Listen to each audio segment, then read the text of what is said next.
వహిస్తున్నటువంటి ఎమ్మెల్యే హరీష్ రావు ఇప్పటికి కూడా ఇలాంటి విపత్తు సిద్దిపేటలో జరిగితే ఇంకా ఇక్కడికి కూడా ఇప్పటికీ రాలేదు.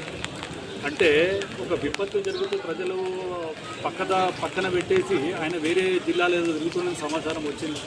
సిద్దిపేట ప్రాంతంలో నేను ప్రజలు గెలిపించినప్పుడు వాళ్ళు ఏదైనా ఇబ్బందులు ఉన్నప్పుడు ఆపదలో ఉన్నప్పుడు నువ్వు స్థానిక ఎమ్మెల్యే నువ్వు కాకపోతే నీ టీం కాంగ్రెస్ నీ టీం వాళ్ళన్నా వచ్చి తిరగాలి. టీఆర్ఎస్ పార్టీ నాయకులు వాడు కౌన్సిలర్ కదా, మీ 43 వార్డులలో మీ ప్రతినిధులు ఉన్నారు కదా, ఎక్కడ మీ టీఆర్ఎస్ పార్టీ ప్రతినిధి ఎక్కడ కూడా కనిపిస్తలేదు.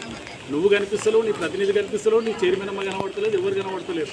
ఎవరు హలో అన్న రమ్మన్నా, ఇక్కడనే ఉన్నాం కాలనీలో. ఇది ఇక్కడ అంటే శ్రీనగర్ కాలనీలో పాత ఎంఆర్ఓ ఆఫీస్ వెనుకలా ఉందండి. మొత్తం శ్రీనగర్ కాలనీ అంతా మునిగిపోయింది. ఇక్కడ ఇవ్వండి మినిస్టర్.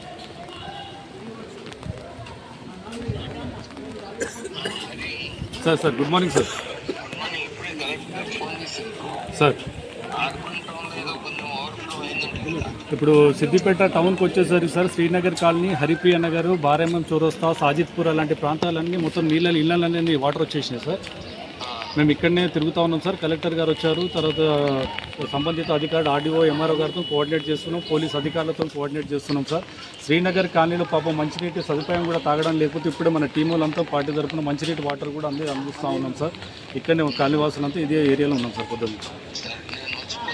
సరే రండి సార్, రండి సార్, మీరు వచ్చామని చెప్పండి సార్. ఓకే, రామపేట నుంచే సార్. ఎక్కడి నుంచి సార్? మీరు మెదక్లో ఉన్నారా సార్? రామపేట సార్, రామపేట నుంచే రావాలి సార్.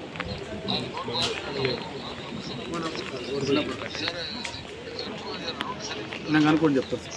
ఓకే, ఇప్పుడే మంత్రి గారు కూడా ఫోన్ చేయడం జరిగింది.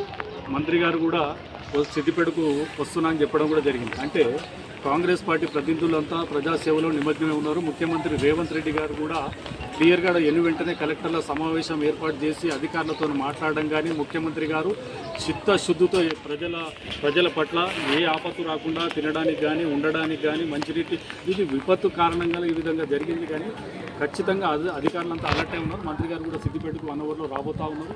ఎక్కడైతే ఈ పరిసర ప్రాంతాలలో ఇట్లాంటివి జరిగిందో దాన్ని కూడా స్వయంగా మంత్రి గారే పర్యవేక్షిస్తూ ఉన్నారు. కాకపోతే ఎమ్మెల్యే హరీష్ రావును ఒకటే కృషి చేస్తూ ఉన్నా, ఓట్లు దంచుకోవడమే కాదు, ఆపత్తు వచ్చినప్పుడు కూడా ప్రజలను దృష్టి పెట్టుకొని వాళ్ళకి సాయం అందించాలని కోరుతా ఉన్నారు హరీష్ రావు.